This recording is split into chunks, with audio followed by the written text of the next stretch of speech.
Kolmion keskijana on tällä kertaa aiheena ja keskijanalla tarkoitetaan sellaista janaa, joka lähtee kolmion kärjestä ja päätyy vastakkaisen sivun keskipisteeseen, eli täältä vastakkaista sivulta etsitään semmoinen piste, mikä on yhtä etäällä molemmista kärjistä, eli suurin piirtein tässä tapauksessa olisi tuossa. Ja tuohon kun piirretään nyt jana tuolta vastakkaista kulmasta, niin se on tämän sivun keskijana. Ja piirretään esimerkin kaltaisesti nyt 3 keskijanaa tälle kolmiolle ja katsotaan mitä tapahtuu.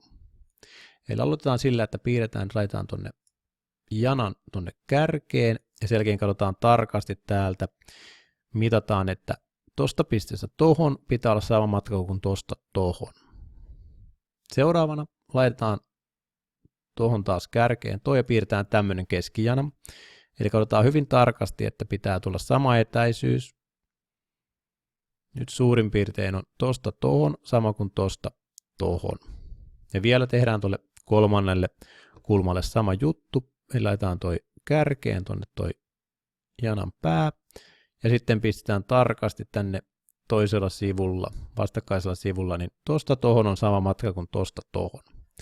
Ja nyt me havaittiin sellainen asia, että nämä keskijanat leikkasi samassa pisteessä. Ja tämä on nyt yksi niin sanotusta merkillisistä pisteistä, mitä kolmioon liittyy. Eli keskijanat leikkaa samassa pisteessä. Samalla tavalla edellisellä videolla meillä oli aiheena noi korkeusjanat. Ja tässä nyt on piirrettynä edellisen videon kuva niin, että nämä 3 korkeusjanaa, niin niitä onkin jatkettu ja huomataan, että tuolla kolmion ulkopuolella ne leikkaa samassa pisteessä. Samalla tavalla kolmiolle me voitaisiin piirtää täältä kulmasta niin sanottu kulman puolittaja, eli semmoinen jana, jonka molemmille puolille jää yhtä suuret kulmat, niin myös ne kulman puolittajat leikkaa samassa pisteessä. Ja 4. erikoinen piste on sellainen, että jos piirretään täältä puolesta välistä normaali, eli kohti suoraan ylös tonne, tästä kohti suoraan tänne ja tuolta kohti suoraan tänne, niin myös ne leikkaisi sitten samassa pisteessä. Eli kaikilla kolmioilla on ne 4 tämmöistä erikoista pistettä, joilla on kaikilla joku oma ominaisuutensa. Esimerkiksi tämän kolmion keskijanojen tapauksessa tämä leikkauspiste on niin sanottu kolmion painopiste.